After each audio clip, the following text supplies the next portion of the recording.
News 18 India. बड़ी खबर पाकिस्तान से है। जेल में इमरान खान को जान से मारने की साजिश का पर्दाफाश हुआ है। इमरान खान और जेल में बंद उनकी पत्नी बुशरा बीबी को जान से मारने की साजिश का यह खुलासा हुआ है। बताया जा रहा है कि आईएसआई ने इमरान से डील की कोशिश की थी और फिर इमरान ने इनकार किया। उसके बाद ये साजिश रची गई, यानी एक डील की बात हुई थी। आईएसआई ने ये एक तरह से प्रस्ताव रखा था, कोशिश की गई थी इस डील की, जिसको इनकार कर दिया इमरान खान ने। जेल में बंद हैं और फिर उन्हें जहर देकर मारने की कोशिश की गई। ये बड़ा खुलासा हुआ है, यानी आईएसआई ने इमरान से बाकायदा बातचीत करने की कोशिश की, डील करने की कोशिश की किसी मुद्दे पर, किसी मामले को लेकर, और जिस पर साफ इनकार हुआ इमरान खान की तरफ से, और फिर उन्हें जहर देकर जान से मारने की कोशिश हुई। साथ ही साथ उनकी पत्नी बुशरा बीबी को भी जान से मारने की कोशिश की गई। तो ये बड़ा खुलासा, ये बड़ी खुलासा सामने आया है। आईएसआई ने इमरान से डील की कोशिश की थी और फिर इस पर इनकार करने पर, इस पर मना करने पर इमरान खान को जान से मारने की कोशिश की गई। इससे पहले भी इस तरह की कई बातें सामने आ गई थी। अभिषेक झा हमारे साथ हैं। अभिषेक, कुछ और अपडेट इस खबर के बारे में मिल पाया क्या? अभी हम जानते हैं कि काफी समय से इमरान खान और उनके जो करीबी हैं वो इस बारे में बताते रहे कि कैसे इमरान खान को जेल में उनकी सुरक्षा व्यवस्था में चूक रही है, उनके ट्रीटमेंट में गड़बड़ की गई है और उनको जान से मारने की कोशिश भी की गई है। ऐसा इसलिए भी उनका मानना है क्योंकि इलेक्शन कैंपेनिंग के दौरान जो रैली वो निकाल रहे थे, जिसमें वो आर्मी की निंदा करते रहते थे और लोकतंत्र को, उनके ऊपर जानलेवा हमले भी किए गए थे।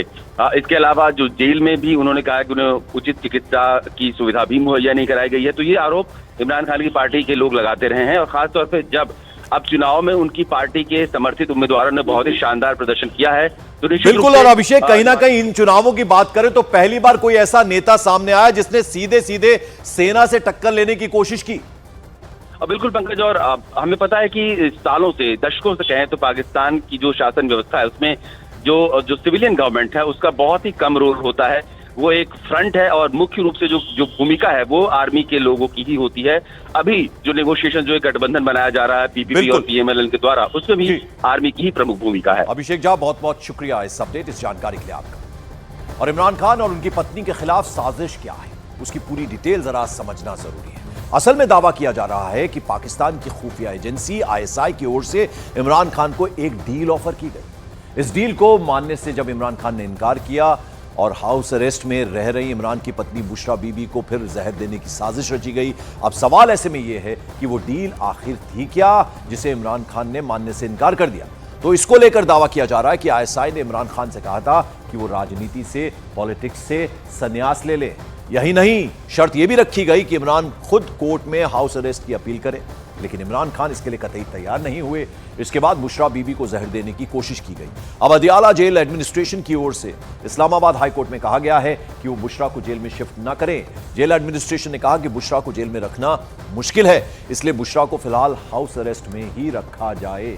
तो जिस तरह से मकबूलियत बढ़ी है इमरान खान की और आवाम के बीच में जिस तरह से उनकी प्रसिद्धि हुई, उसको लेकर कहीं ना कहीं सेना, आईएसआई जो है वो मुश्किल में नजर आ रही है। तो लिहाजा ये डील की गई आईएसआई की तरफ से, जिसे मानने से इमरान खान ने साफ इनकार कर दिया और फिर उन्हें जहर देने की कोशिश हुई। ये खबर सामने आ रही है।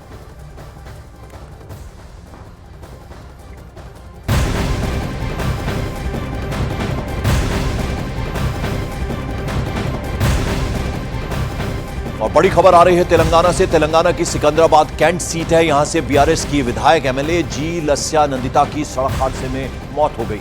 वो महज 36 साल की थीं। हैदराबाद के नेहरू आउटर रिंग रोड पर उनकी कार हादसे का शिकार हो गई। विधायक लस्या नंदिता की कार बेकाबू होकर डिवाइडर से जा टकराई।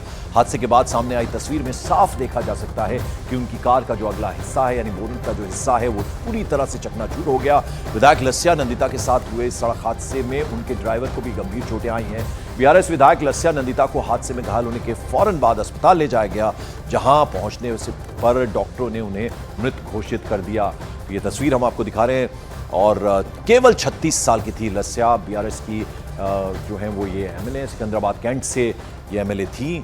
और कहा यह भी जा रहा है कि शायद ड्राइवर को नींद आ गई हो और वो झपकी लगते ही वो कार जो है डिवाइडर से जा टकराई और इस हादसे में विधायक लस्या की दुखद मौत हो गई। सिकंदराबाद की कैंट सीट से एमएलए थी और महज 36 साल की इनकी उम्र थी। सीएम रेवंत रेड्डी ने बाकायदा ट्वीट करके शोक जताया है। ये यंग एमएलए जिनकी सड़क हादसे में मौत हुई है, लस्या नंदिता इनका नाम है, बीआरएस की एमएलए हैं। सिकंदराबाद की कैंट सीट से ये एमएलए, तेलंगाना के संगारेड्डी में यह हादसा हुआ और 10 दिन पहले भी लस्या नंदिता हादसे का शिकार हुई थी। 13 फरवरी को नारकेटपल्ली में एक सड़क दुर्घटना में भी वो बाल बाल बच गई थी।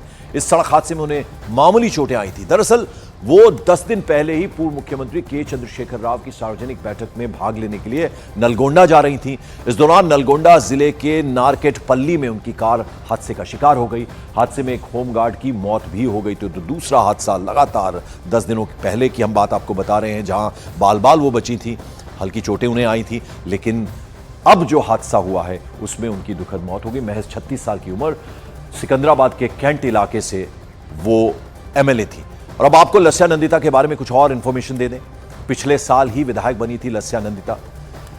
जिस सिकंदराबाद कैंट से लस्या नंदिता विधायक थी, उनसे पहले उस सीट से उनके पिता जी सायन्ना चुनाव जीतकर विधानसभा पहुंचे थे। हालांकि फरवरी 2023 में उनका निधन हो गया। इसके बाद तेलंगाना में हुए विधानसभा चुनाव में बीआरएस ने लस्या नंदिता को सिकंदराबाद कैंट से टिकट दिया। नंदिता ने बीजेपी उम्मीदवार को 17,000 वोटों से हराकर यह जीत हासिल की थी।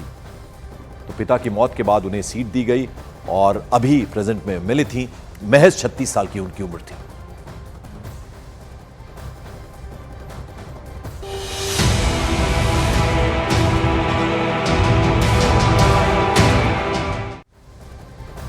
बड़ी खबर, पुणे ड्रग केस में महाराष्ट्र पुलिस को एक बड़ी कामयाबी मिली है। पुलिस को तस्करी के लिए इस्तेमाल किए गए कई सीक्रेट कोड्स का पता चला है, जिन्हें पुणे पुलिस ने डिकोड कर लिया है। महाराष्ट्र पुलिस के मुताबिक ड्रग तस्करों ने लंबा बाल, मुंबई का बंदर, रेडी टू ईट जैसे कोड वर्ड्स का इस्तेमाल किया। पकड़े गए आरोपी वैभव मान का नाम, सीक्रेट नाम जो है वो लंबा बाल रखा गया था, जबकि आरोपी युवराज है, युवराज भुजबल, इसका नाम मुंबई का बंदर दिया गया था। तो वहीं पुलिस को शक है कि खाद्य पदार्थों के पैकेट में ड्रग्स की सप्लाई की गई, नमक के पैकेट्स में भी ड्रग्स की सप्लाई की। इसे ready to eat code word का इसे नाम दिया गया। इसी तरह के कई और सीक्रेट कोड्स को भी पुलिस डिकोड करने में जुटी हुई है। तो आप अंदाजा लगाइए, इतना बड़ा ड्रग रैकेट जिसका महाराष्ट्र की पुणे पुलिस ने भंडाफोड़ किया और उसका पता लगाया। अब उसमें सीक्रेट कोड्स मिले, अलग अलग नाम, यानी लंबे बाल, बंदर और साथ ही साथ रेडी टू ईट, इस तरह के नाम दिए गए थे। और इसी पुणे ड्रग्स केस में तस्करी से जुड़े लोगों को फर्जी नाम और सीक्रेट कोड दिए गए थे। लंबा बाल, यह नाम वैभव माने नाम के एक ड्रग तस्कर को दिया गया था। तो आपको बता दें कि किस तरह के सीक्रेट कोड्स का पता चला है। लंबा बाल ड्रग तस्कर का नाम दिया गया। ड्रग्स नेटवर्क के सीक्रेट कोड्स जो हैं, अब वो उसका खुलासा हुआ है, किस तरह से अलग अलग नाम दिए गए थे। उसके अलावा मुंबई का बंदर ड्रग तस्कर, एक ड्रग तस्कर का ये नाम था। और रेडी टू ईट यानी खाद्य पदार्थ के पैकेट, जिनमें नमक के पैकेट्स में भी ड्रग्स रखे गए थे, उनके किस तरह से सीक्रेट कोड रखे गए थे। इसके अलावा कुछ और सीक्रेट कोड्स भी हो सकते हैं, जिसका भी खुलासा पुलिस कर सकती है। अब उसकी तलाश में भी लगी हुई, उसका भी सुराग जुटाने में लगी हुई है। तो ड्रग्स नेटवर्क किस तरह से काम कर रहा था वो हम आपको बता रहे हैं। इस बीच देश की सबसे बड़ी ड्रग्स जब्ती मामले से जुड़ी एक और बड़ी खबर। 3500 करोड़ रुपए के ड्रग्स मामले में पुलिस ने सिंडिकेट के मास्टरमाइंड की पहचान करने का दावा कर दिया। नारकोटिक्स कंट्रोल ब्यूरो और पुलिस के मुताबिक देश भर में ड्रग्स के इस काले कारोबार को संदीप धुनिया नाम का आरोपी चलाता है, जो काठमांडू के रास्ते कुवैत भाग गया। संदीप धुनिया को पकड़ने के लिए पुणे पुलिस इंटरपोल से नोटिस जारी करवाने की अब तैयारी में है।